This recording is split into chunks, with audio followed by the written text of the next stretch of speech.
welcome. My name is Candice and today we are tasting Ballechin. So a little bit of insight into why these two bottles look quite similar. In 2002, when Andrew Symington took the distillery over, he brought in Ian Henderson from Lefroy to create a peated malt. And of course, if you know Lefroy, you know that they're pretty good at creating peaty whiskey. So the idea was to create a brand under Edredauer to be able to be peated and bottled under its own name, hence Ballechin.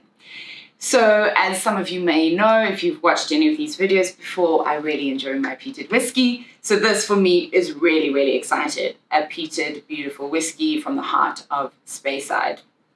As with most of our whiskies, they are cask strength and one-off bottlings for the South African market. And as before, bottled by La Maison Whisky and Navigator Whisky.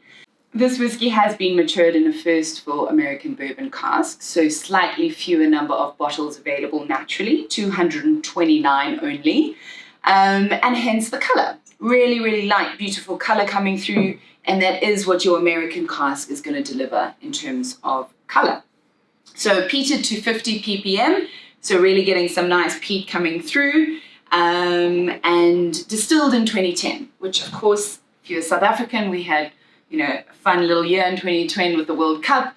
I sometimes, particularly when I'm drinking whiskies of interesting years, like to think back to what I was doing in that particular year. So 2010 vintage on the nose. Lovely light kind of fruity undertone, a little bit tropical. You are getting that peat, but it's very distant. That subtle sweetness of the vanilla and honey is coming through.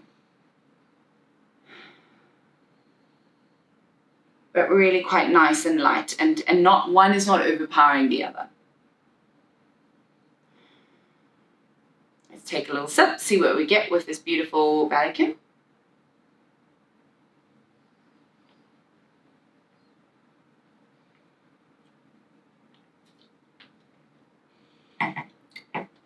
And there's your peat. It's changed significantly between nose and palate, really picking up a lot more of that peat. But again, not in an overpowering way. If you love a peated whiskey, this is going to deliver in a beautiful, beautiful manner. And again, that higher alcohol strength of 59.3 is allowing that full intensity to come out in terms of flavor profile. Yeah, I think this might be one of my favorites that we've released so far. So cheers, and hope you enjoy this Ballechin.